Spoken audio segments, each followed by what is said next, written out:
100%. اس کے جو side effects ہیں وہ بہت معمولی ہیں تو ہیں.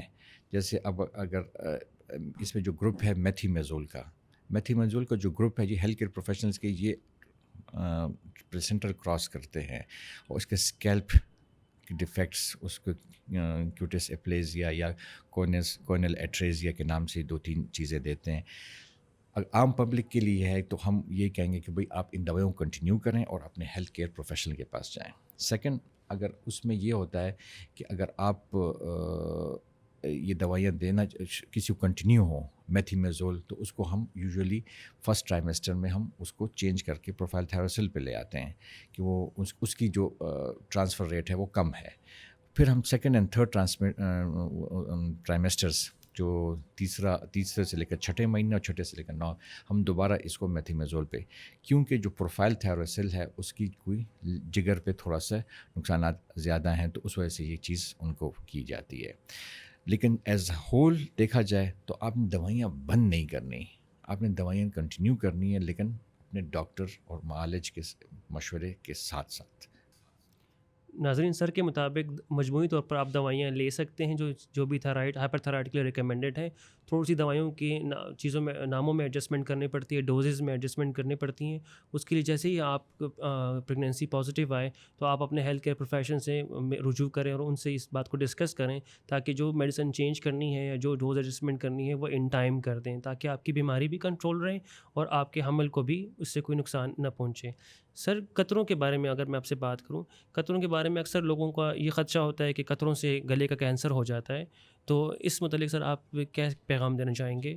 یہ جو اس کی ڈوز ہے وہ اتنی کم ہے کہ اس سے کینسر کا کوئی اشتباہ نہیں ہے. دوسری بات یہ قطروں کا ہم جب بھی ہم ہائپر تھائرائڈزم کے ساتھ کرتے ہیں تو ان میں ایک خاص فارم آف پیشنٹس ہوں گے جن کو ہم یہ دیں گے.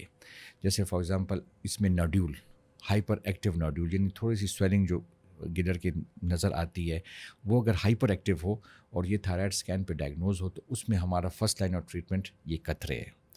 اس میں ہم یوزولی گولیوں کو ایوائڈ کرتے ہیں کہ بھئی یہ تھوڑا سا فنکشن کو ٹھیک کریں، دین وی موو آن فار قطروں پہ. قطروں کا بیسک ذہنوں میں یہ چیز ہے کہ بھئی اس سے کینسر ہوتا ہے. یہ کیوں لوگوں کے ذہنوں میں؟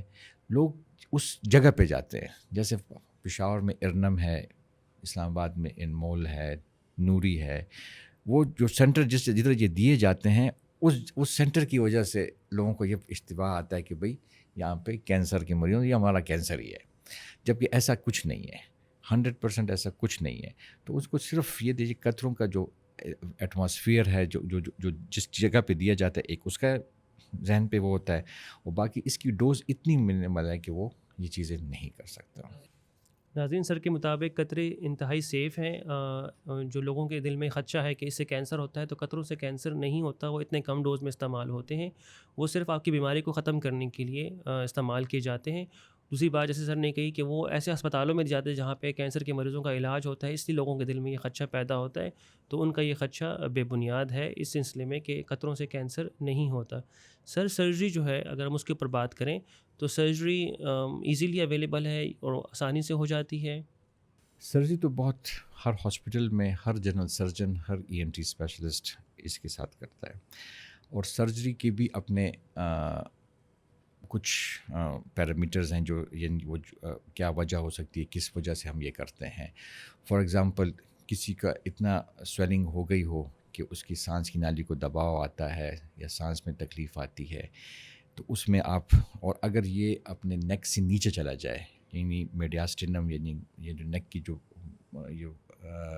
کالر بون ہے اس سے ذرا نیچے چلی جائے، تو پھر آپ کو کارڈیوتھریکس سرجن کے ساتھ اپروچ کرنی چاہیے، کیونکہ وہ بہتر ہے اس میں ایز کمپیئر ٹو، کیونکہ یہ نیچے چلا جاتا ہے. دوسرا کاسمیٹک ریزنس کے لیے لوگ کرتے ہیں. تیسرا پیشنٹ کہتے ہیں بس اس کو ہٹا دیں. تیسرا دوائیاں اور ریڈیو ایکٹیو آئوڈین سے یہ چیز ٹریٹ نہ ہو رہی ہو، اس میں پھر ریکرنس کے چانسز ہوں، تو اس میں آپ لوگ پھر سرجری از انڈیکیٹڈ. تو سرجری کا بالکل ہر جگہ پہ اویلیبل ہے. ہر ڈاکٹر، ہر اچھا سرجن، ENT اسپیشلسٹ اور کارڈیوتھریکس سرجن اور جنرل سرجنز یہ کر رہے ہیں اور they are getting good results. اور سر اگر سرجری میں پورا گلٹ ہٹا دیا جائے، پورا تھائرائڈ گلینڈ ہٹا دیا جائے تو اس کے بعد تھائروکسین دینے کی ضرورت پڑتی ہے؟ اس میں یوزولی جب آپ ہٹا دیتے ہیں تو آپ کے اندر عام تھائرکسین بھی نہیں بن رہی، تو اس کے لیے آپ کو ریپلیسمنٹ کی ضرورت ہوتی ہے. جب آپ کی ریپلیسمنٹ کی ضرورت ہوتی ہے تو پھر اس کے لیے آپ نے ود ان 4 ویکس آپ دوبارہ سے ٹیسٹ کرتے ہیں. اس میں اگر T4 کا لیول ہو، اس میں کوئی ڈسٹربینس ہو ٹوورڈز ہائپوتھائرائڈزم، تو آپ پیشنٹ کو تھائرکسین یعنی نیومرکزول جو ہے اس کی الٹ دوائی پھر لائف لانگ کے لیے دینی پڑتی ہے. اور اس کے لیے یوزلی پیشنٹ کو اگر ہمارے ہیلتھ کیئر پروفیشنلس کو یہی چاہیے کہ ان کو کہنا چاہیے کہ ان کو بتانا چاہیے کہ بھئی سرجری سے پہلے کہ بھئی یہ کام آپ کے ساتھ ہوگا تو آپ کم از کم دوائیاں آپ لائف لانگ لیں گے. پیشنٹ ہمارے پاس آتے ہیں، ان کا 4 سال پہلے ایک سرجری ہوئی ہوتی ہے، 5 سال پہلے ہوئی ہوتی ہے، وہ اتنی پفی فیس کے ساتھ آتی ہیں اور اتنا ان کے حالات خراب ہوتے ہیں، تو پھر اس میں کچھ ٹارگٹ آرگن ڈیمیج ہوئے ہوتے ہیں، تو اس سے پہلے ان کو یہ چیز. سر ناظرین، سر کے مطابق جب آپ کی سرجری ہو جائے تو آپ کو اپنا تھائرائڈ کا ٹیسٹ دوبارہ بھی کروانا چاہیے، تاکہ یہ دیکھنے کے لیے کہ آپ ہائپو تھائرائڈ تو نہیں ہو رہے، آپ کا تھائروکسین لیول کم تو نہیں ہو رہا. اس صورت میں آپ کو تھائروکسین کی گولی کھانی پڑے گی، ریپلیسمنٹ کرنے پڑے گی. مطلب عموماً لوگوں کا یہ خیال ہوتا ہے کہ آپریشن ہو گیا بس ہم فارغ ہو گئے. آپریشن کے بعد بھی آپ نے چیک کرنا ہوتا ہے کہ آپ کے ہارمونز نارمل رینج میں ہے کہ نہیں. تھینک یو سو مچ سر، آپ نے بہت اچھے سے وضاحت کی ریگارڈنگ میڈیسن، پھر اس کے بعد آپ نے ریڈیو ایکٹیو آیوڈین کے بارے میں بہت اچھی معلومات دی، اور سرجری کے متعلق آپ نے بہت ڈیٹیل میں ایکسپلین کی ان چیزوں کو. سر آخر میں اس ایپیسوڈ کے اینڈ میں اگر آپ اپنی اس ٹاک کو سمرائز کریں گے اور ہمارے ناظرین کو کوئی پیغام دینا چاہیں گے تو 2-3 لائنوں میں وہ کیا پیغام ہوگا؟ پیغام دینے سے پہلے میں ایک اور چیز، ہمارے پاس جو پیشنٹس آتے ہیں ان کی جو بچوں کا یوزلی یہ بچوں کا ایک نہ ہونے کی انفرٹیلٹی جس کو کہا جاتا ہے، اس میں بھی یہ پرابلم زیادہ. تو آپ ان کو چاہیے کہ جب بھی آپ انفرٹیلٹی کے بارے میں آئیں تو جو یہ لوگ اس طرح کیسز ڈیل کر رہے ہیں تو ان کے تھائرائڈ فنکشنز پہ ضرور توجہ دیں. اگر تھائرائڈ فنکشن پہ توجہ نہیں دیں گے اور ہم اس طرح ٹریٹ کرتے جائیں گے، کیونکہ اس میں مینسز کی بھی پرابلم ہوتے ہیں، تو اپنے تھائرائڈ فنکشنز کو ان کو چاہیے کہ ان کو مانیٹر کریں اور تھائرائڈ فنکشن کو نارملائز کریں. اینڈ ان دی اینڈ میں یہی کہوں گا کہ اویئرنیس، اور یہ awareness through these social media platforms, ان کو پازیٹیولی لینا چاہیے کہ بھئی یہ ہم کسی ذاتی تشہیر کے لیے نہ کریں. اور ہائپر تھائرائڈزم کا جو کانسیپٹ ہے جو لوگوں کے اندر، کیونکہ آفٹر ڈائبٹیز یہ سب سے کامنسٹ ڈس آرڈر ہے جو تھائرائڈ کے، اور اتنے لوگ اس میں اسے سفر کر رہے ہیں ڈیو ٹو نان اویئرنیس.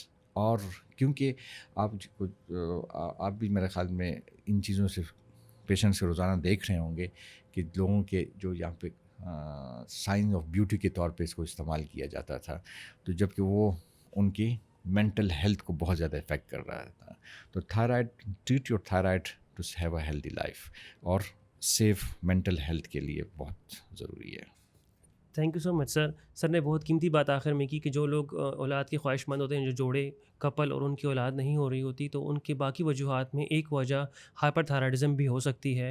اور جب وہ ورک اپ کروا رہے ہوں انفرٹیلیٹی کے لیے یا بانجھ پن کے لیے، تو اس میں اس بیماری کو بھی دیکھنا بہت ضروری ہے اور اس کا علاج کرنا بہت ضروری ہے.